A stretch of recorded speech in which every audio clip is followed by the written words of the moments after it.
வணக்கம் நண்பர்களே. இன்னைக்கு நம்ம பார்க்க போறது ஒரு சாதாரண ஸ்கூல் டிராமா கிடையாது.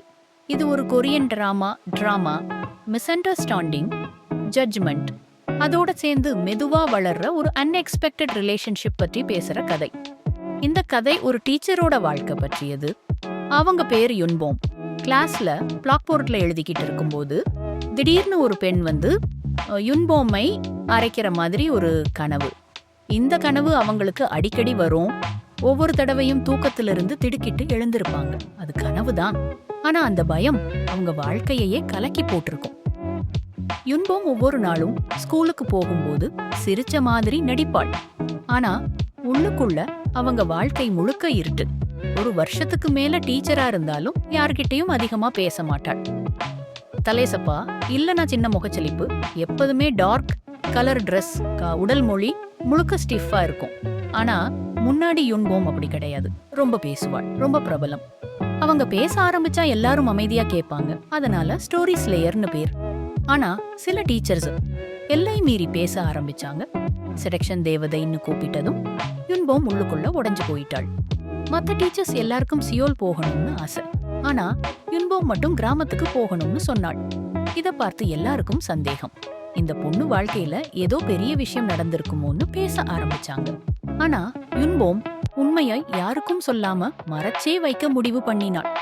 ஒரு நாள் ஸ்கூல்ல எல்லாரும் இருந்த நேரத்துல ஹேசோக் திடீர்னு அலறினாள். காரணம், ஸ்கூலுக்கு வெளியே இருந்து ஒருவர் நடந்து வர்றார். பார்க்கவே பயமா இருந்தது. அவர் பேரு சன் ஜேக்யூ. ஊர்ல நொட்டோரியஸ் ரவுடி. டீச்சர் லவுஞ்சில இருந்த ஹாங்யாங் ஜங்பியோ பயந்து மேசைக்கு கீழே ஒளிஞ்சுக்கிட்டார். கதவை பூட்டினாலும் ஜேக்யூ சும்மா திறந்துட்டு உள்ள வந்துட்டார். பனிப்புயல் நடுவுல ஒரு மெல்லிய சட்டை போட்டுட்டு சீரியஸா நடந்து வந்தார். யுன்போம் அவரை பார்த்து பயந்தாள்.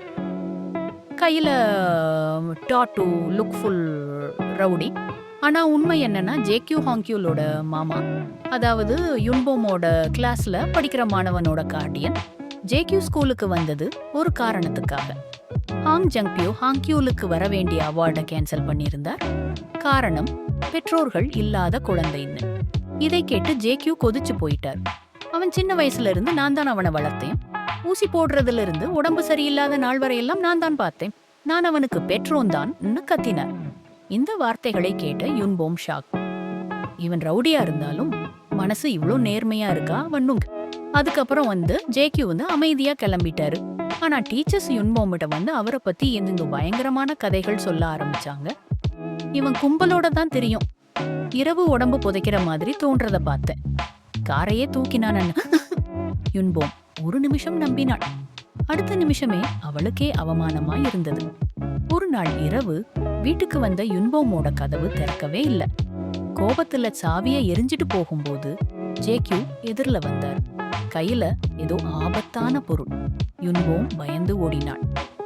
போலீஸ் கால் பண்ண போகும்போது பின்னால ஏதோ குத்தின மாதிரி உணர்வு. ஆனா அது குத்து கிடையாது, அது சாட்டே, குச்சி.